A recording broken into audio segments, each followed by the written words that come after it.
Podcast Espacio Memoria ex-ESMA. Para que la voz no se calle nunca. El terrorismo de Estado lo que trata es de liquidar las bases populares de ese modelo. Capítulo 6. Terrorismo de Estado. A 45 años del golpe. Todos sabían que algo había pasado acá a la vuelta, pero nadie podía precisar quiénes habían perpetrado ese hecho. Para que la voz no se calle nunca. Mi nombre es Ignacio y soy guía del Espacio Memoria y Derechos Humanos. Todos los años presentamos recorridos especiales, modos de conocer la historia del predio desde un tema o efeméride. A 45 años de la última dictadura, hoy trabajaremos junto a Mariel, también guía de la ex-ESMA, el concepto de terrorismo de Estado y su aplicación en la Escuela de Mecánica de la Armada. Comunica a la población que a partir de la fecha el país se encuentra bajo el control operacional de la Junta Militar. Se recomienda a todos los habitantes el estricto acatamiento a las disposiciones y directivas que emanen de autoridad militar, de seguridad o policial, así como extremar el cuidado en evitar acciones y actitudes individuales o de grupo que puedan exigir la intervención drástica del personal en operaciones. Firmado Jorge Rafael Videla, Teniente General, Comandante General del Ejército. ¿De qué hablamos cuando hablamos de terrorismo de Estado? La noción de terrorismo de Estado comenzó a circular entre organismos de derechos humanos y exiliados políticos ya durante la última dictadura cívico-militar. Eduardo Luis Duhalde, militante de derechos humanos y exiliado político en España, escribió un libro canónico en la materia, El Estado Terrorista Argentino. Junto al reconocido abogado Rodolfo Ortega Peña, Duhalde militó en la corriente revolucionaria de la resistencia peronista y puso su profesión al servicio de la CGT de los argentinos, defendiendo trabajadores en fábricas tomadas y distintas medidas de lucha. Durante la última dictadura conformó la Comisión Argentina de Derechos Humanos, CADU, que denunciaba en el exterior la represión en el país, y muchos años más tarde sería el secretario de Derechos Humanos de un gobierno que, a partir de 2003, transformó muchos de los centros clandestinos en sitios de memoria y se encargó de la reparación de las víctimas a partir de los juicios. En su libro, él dice: el terrorismo de Estado es algo más que la consecuencia violenta de la implantación de un régimen dictatorial. Es una política cuidadosamente planificada y ejecutada que respondió a proyectos de dominación continental que actúa pública y al mismo tiempo clandestinamente a través de estructuras institucionales.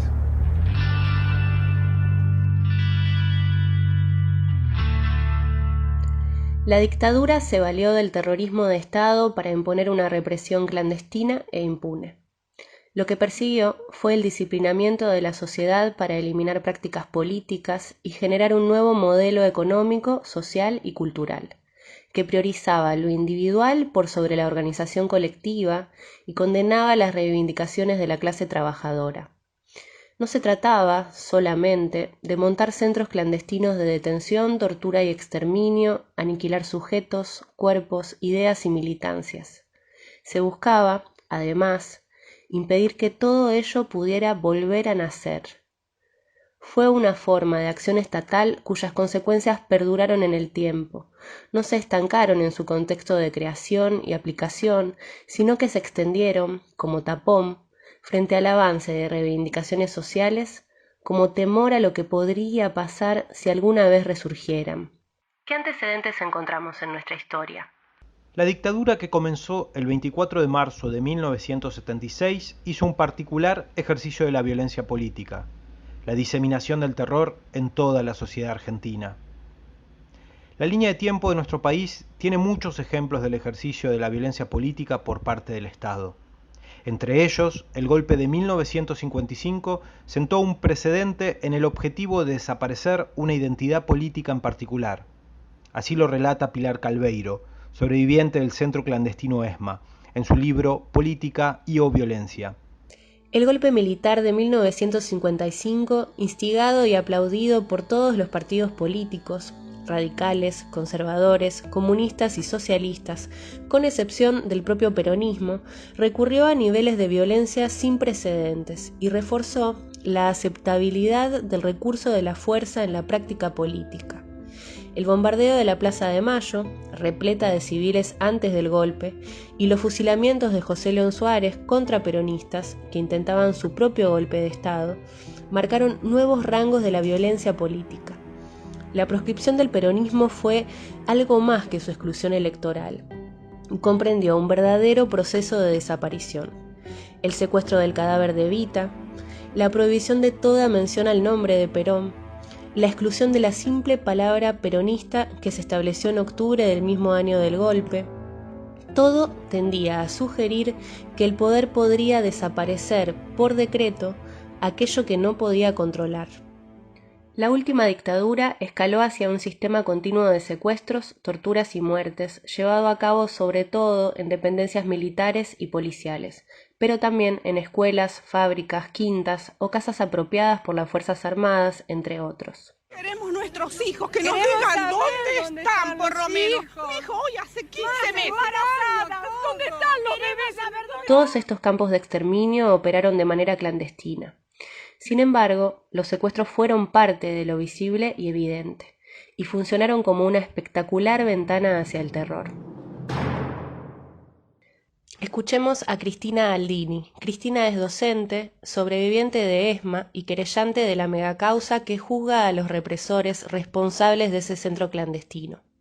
La información, como llegaba, digamos, tenía muchas limitaciones, eran realmente más dudas que certezas, y también es cierto que en algún punto también sobrevolaba una expresión de deseo que una realidad, que era la hipótesis de que muchos de los compañeros que habían sido secuestrados podrían haber sido llevados a algunos lugares como especies de granjas de recuperación o centros de cautiverios alejados de las ciudades.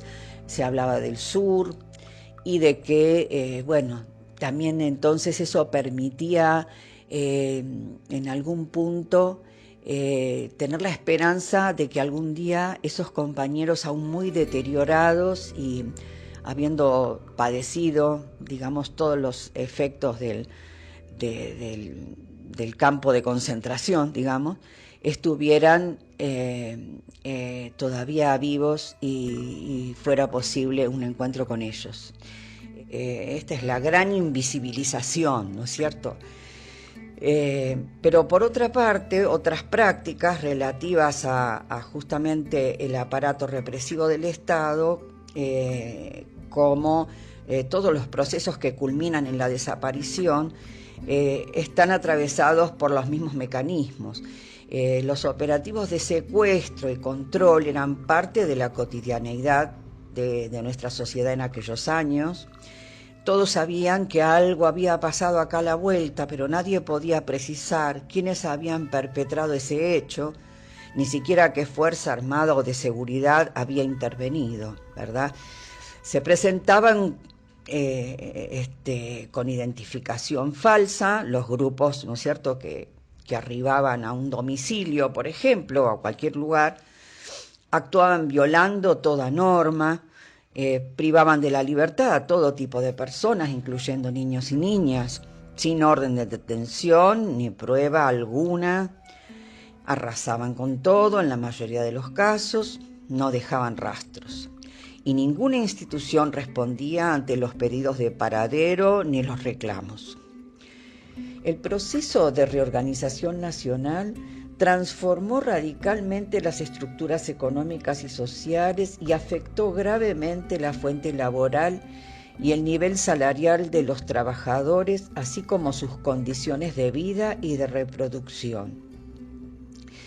Y, consecuentemente, desplegó su plan genocida no solo para acallar a la disidencia y la militancia política radicalizada, sino también para ejercer control social y disciplinar a la clase trabajadora que había acumulado poder político y social, limitando los beneficios y el poder de importantes sectores del empresariado nacional y transnacional. También promovió la sustancial alteración del régimen laboral y sindical que garantizó entonces el aumento de los niveles de explotación, de inseguridad productiva y de pauperización. Basta revisar las desapariciones y asesinatos registrados por tomar un periodo con fines metodológicos, desde 3 meses antes del golpe cívico-militar hasta 3 meses después. A partir de ese procesamiento de datos quedará conformado un listado de los establecimientos correspondientes a las principales ramas de actividad económica de esa época, que además habían desarrollado importantes niveles de organización gremial y política. Y para que no queden dudas, a través de la georreferenciación de esas empresas se obtendrá un mapa en el que quedará delineado el principal corredor industrial de aquellos años, el blanco central de la acción represiva del terrorismo de Estado. Para que la voz no se calle nunca. El país fue dividido en zonas, subzonas, áreas y subáreas en coincidencia con los comandos del cuerpo del ejército, lo que implicó la organización y división de la responsabilidad de la tarea represiva en las 3 armas, la Marina, la Fuerza Aérea y el Ejército. En este contexto, la Escuela Mecánica de la Armada fue uno de los centros clandestinos de detención, tortura y exterminio más grandes de nuestro país, y funcionó durante todo el periodo de la dictadura. Obedecía directamente al comandante en jefe de la Marina de cada una de las juntas militares y estaba encargada de realizar operativos de secuestro en zonas de la capital federal y en el conurbano bonaerense. El Estado argentino de ese siglo XX no había practicado nunca de manera continua la desaparición de personas. ¿Por qué hablamos de lo sistemático? Porque esta forma de cometer el crimen, intentando borrar sus huellas, fue constante y planificada, poniendo todos los recursos del Estado en función de este modo de exterminio. Miles de personas, entonces, fueron víctimas de un circuito estando desaparecidas desde el momento de su secuestro, sin que se admitieran sus asesinatos ni se hiciera entrega de sus cuerpos. Frente al desaparecido, en tanto esté como tal, es una incógnita el desaparecido. Si el hombre apareciera, bueno, tendrá un tratamiento X. Y si la desaparición se convirtiera en certeza de su fallecimiento, tiene un tratamiento Z. Pero mientras sea desaparecido, no puede tener ningún tratamiento especial. Es una incógnita, es un desaparecido. No tiene entidad, no está. Ni muerto ni vivo, está desaparecido. Acabamos de escuchar a Jorge Rafael Videla, comandante en jefe del ejército argentino que lideró la primer junta militar durante esta dictadura y presidió de facto la nación hasta 1981. En el año 2013 murió en una cárcel común por sus múltiples condenas por crímenes de lesa humanidad, sin ningún privilegio ni prisión domiciliaria, tal y como siempre reclamaron los organismos de derechos humanos. Condenar a Jorge Rafael Videla. La pena de prisión perpetua e inhabilitación absoluta perpetua. Accesoria. Silencio, por favor. El terror que producían estas desapariciones y la fuerte militarización de la vida cotidiana fueron la base de la dominación política de la sociedad. El Estado se transformó en el agresor de la sociedad civil, suspendiendo los derechos y garantías establecidos en la Constitución y operando al margen de las normas para el uso legítimo de la violencia estatal. Pilar Calebeiro escribió: los campos de concentración eran secretos y las inhumaciones de cadáveres CNN en los cementerios también. Sin embargo, para que funcionara el dispositivo desaparecedor, debían ser secretos a voces. Era preciso que se supiera para diseminar el terror. La nube de silencio ocultaba los nombres, las razones específicas, pero todos sabían que se llevaban a los que andaban en algo, que las personas desaparecían, que los coches que iban con gente armada pertenecían a las fuerzas de seguridad, que los que se llevaban no volvían a aparecer, que existían campos de concentración. En suma, un secreto con publicidad incluida, mensajes contradictorios y ambivalentes, secretos que se deben saber, lo que es preciso decir como si no se dijera, pero que todos conocen. Pilar se refiere a los que andaban en algo. ¿Quiénes eran y por qué la dictadura logra que sean llamados así? En 1976, desde la Escuela de Mecánica de la Armada, Emilio Eduardo Macera dirigió algunas palabras a los estudiantes. Como comandante en jefe de la Marina, formó parte de la primera Junta Militar y visitó en persona el centro clandestino en la ESMA. Macera participó en operativos de secuestro, haciendo carne la idea de que todos y cada uno de los militares debían implicarse en las tareas represivas, sin excepción y sin importar su rango.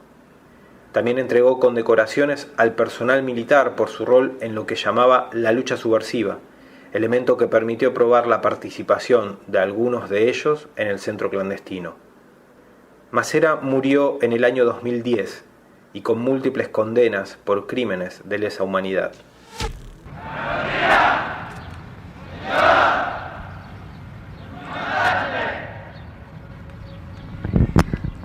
Lentamente, casi como para que no nos diéramos cuenta, una máquina de horror fue desatando su iniquidad sobre los desprevenidos y los inocentes, en medio de la incredulidad de algunos, de la complicidad de otros y el estupor de muchos.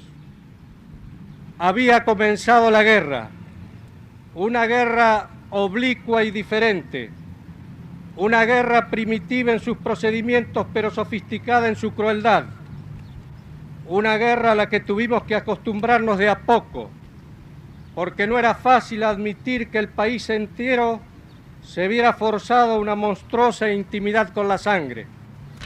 En 1975 se oficializó en Chile la formación del Plan Cóndor. Se necesitaba una coordinación eficaz entre los estados de todo el Cono Sur para intercambiar información en la llamada lucha antisubversiva. En la Dirección Nacional de Inteligencia chilena se centralizó documentación sobre organizaciones políticas y militantes de todo el continente. Estados Unidos había expandido su alcance a través de más de 150 bases militares en los distintos territorios americanos. Argentina había formado a alrededor de 4.000 militares en la Escuela de las Américas, oficiales que se entrenaban con el objetivo de aniquilar y reprimir sin detenerse en las fronteras nacionales. También se invitó a militares franceses a enseñar la doctrina de guerra que habían llevado a cabo en Argelia hasta su independencia en 1962. Se trató de un plan diseñado en conjunto por las dictaduras de América del Sur y el Servicio de Inteligencia estadounidense para coordinar operaciones clandestinas. Ha concluido el diálogo entre el presidente Jorge Rafael Videla y el exsecretario de Estado de la Unión, Henry Kissinger, realizada en el Hotel Madison, donde se hospeda el presidente argentino.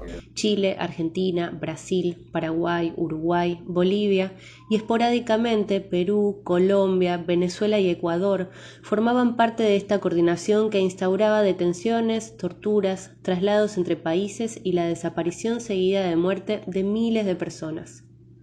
Daniel Eduardo Rafecas es abogado, académico del derecho, docente universitario y juez argentino. Durante el 2004 llevó adelante el juicio que investigó y condenó los crímenes cometidos por el primer cuerpo del ejército durante la última dictadura militar. Orlete tenía varias particularidades. Primero, que funcionó en un lapso muy breve, entre marzo y octubre de 1976. En segundo lugar, es interesante señalar que es un centro clandestino que dependía directamente de la Secretaría de Inteligencia del Estado, es decir, de la CIDE, que tenía un departamento de asuntos extranjeros, y era entonces el ámbito en el cual se desplegó, por lo menos en la ciudad de Buenos Aires, la persecución a enemigos políticos, entre comillas, de nacionalidad boliviana, chilena, uruguaya especialmente. ¿Cómo funcionó el disciplinamiento económico? ¿Cómo se planifica la miseria?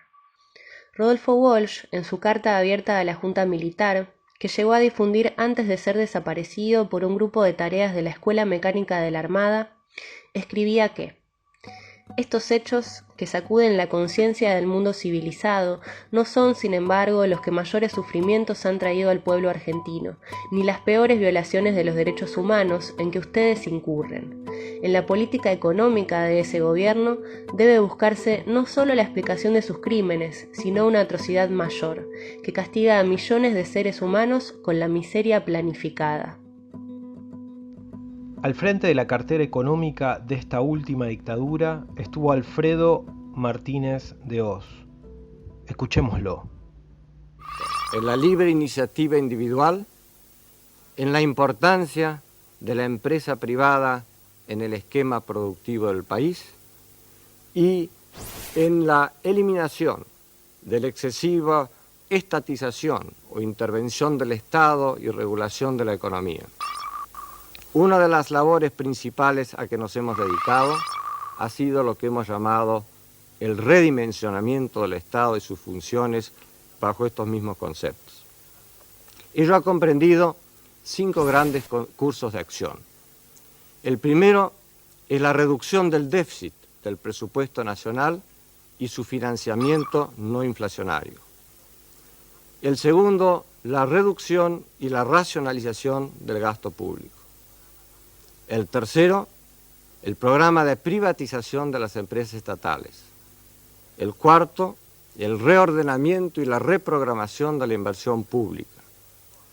Y el quinto, la reforma del sistema impositivo, su actualización, simplificación, modernización y el mejoramiento del aparato de recaudación. Esta idea de la libre iniciativa individual sintetizaba el proyecto social y económico de aquella etapa. Un individuo que se valía solo de sus propios medios para competir y un Estado que solo aseguraba que las leyes del mercado se aplicaran, sin importar quiénes quedaban en los márgenes del sistema. A continuación, escucharemos a Fernando Porta, investigador y especialista en economía internacional y economía industrial, y profesor titular en las universidades nacionales de Quilmes y Buenos Aires. Desde principios de los años 50, todavía en el marco de los primeros gobiernos del peronismo, se venía desarrollando en la Argentina un conflicto político y económico entre 2 modelos de acumulación claramente diferentes. Uno, encarnado en ese momento en el programa político del peronismo, que apuntaba al desarrollo de las fuerzas productivas locales, a la expansión del mercado interno y a la ampliación de las políticas de inclusión social. Y por otro lado, una versión relativamente ayornada del modelo agroexportador, en este caso con también el apoyo de algunas empresas transnacionales que habían llegado a instalarse en la Argentina y que lo que pretendían era la posibilidad de tener un flujo libre de remisión de utilidades al exterior. Estos 2 modelos, en cierto sentido, estaban representados por 2 bloques políticos sociales. El primero, por una alianza que no exenta de contradicciones entre lo que se podía considerar en ese momento el empresariado nacional, fundamentalmente pequeñas y medianas empresas vinculadas precisamente a la producción para el mercado interno, y el movimiento obrero organizado, en general liderado por las distintas corrientes sindicales, digamos. Y el modelo agroexportador claramente teniendo en su conformación política a los sectores pertenecientes a la burguesía terrateniente, y a medida que fueron llegando también al país desde mediados de los años 50 fuertes inversiones internacionales por distintas filiales de empresas multinacionales, estas de hecho también entonces empezaron a ser parte de ese segundo bloque.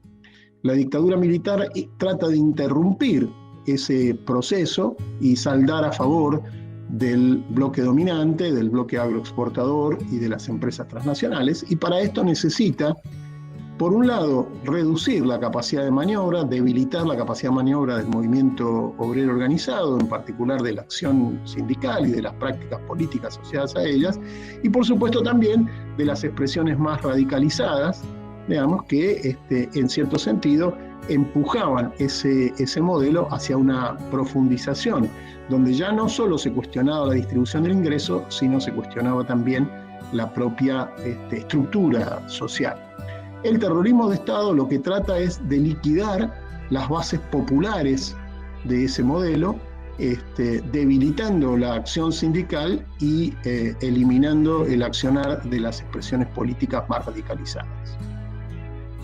De este modo hubo afectaciones para el mundo del trabajo, tanto por medidas directas de reducción del trabajo, de ampliación de la desocupación, de precarización de las condiciones del trabajo y también de las condiciones macroeconómicas más generales que afectaban la evolución de los precios y la evolución de las decisiones de inversión. A través de esos distintos mecanismos de reducción del poder adquisitivo del salario, de precarización de las condiciones de trabajo, de disminución de la transferencia de bienes públicos sociales, se produjo una enorme transferencia de recursos desde los sectores asalariados en general hacia los sectores del capital. En particular, hacia los segmentos más concentrados del capital, aquellos que fueron más beneficiados por la naturaleza de la política económica de la dictadura cívico-militar. Y esos elementos más concentrados eran, por un lado, los que estaban asentados en la producción agroexportadora pampeana, fundamentalmente, y también, como decíamos antes, en la cúpula de las empresas transnacionales que iban tomando una creciente participación en algunos sectores industriales y en algunos sectores de servicios.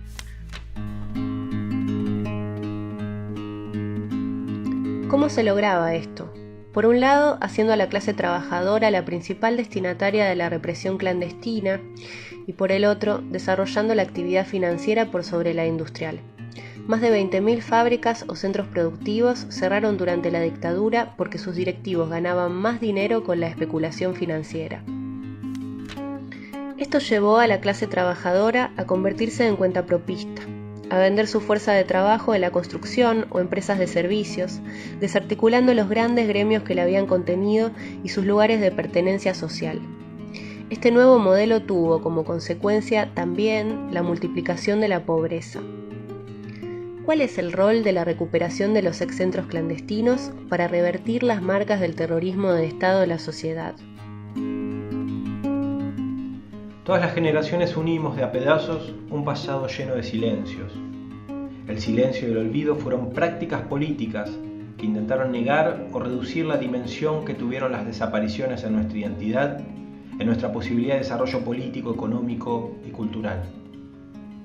La incertidumbre que dentro de los centros clandestinos sintieron acerca del destino de sus propias existencias los y las militantes se proyectó como elemento torturante hacia toda una sociedad que, tarde o temprano y poco a poco, supo preguntárselo todo. Pero conocer la verdad, ¿para hacer qué con ella? Lo roto no se arregla, pero la justicia repara. Los juicios son aquel lugar en donde los y las sobrevivientes pudieron y pueden dar batalla por el sentido que tuvieron sus acciones y prácticas, pero además son el lugar al que traer del silencio a aquellos y aquellas que exterminó la dictadura. ¿Y los sitios de memoria? Prueba de la materialidad de estos crímenes son los lugares en donde recordar libra nuevas batallas. Son los espacios en donde, además de comprobarse el exterminio, se puede pensar en los porqués. Son los rincones en donde hacemos aparecer los sentidos y debates que tuvieron las prácticas políticas de las y los desaparecidos. Y con esa aparición podemos posicionarnos frente a un presente y proyectar un futuro en donde la memoria invite a construir una sociedad más justa, más igualitaria y más libre.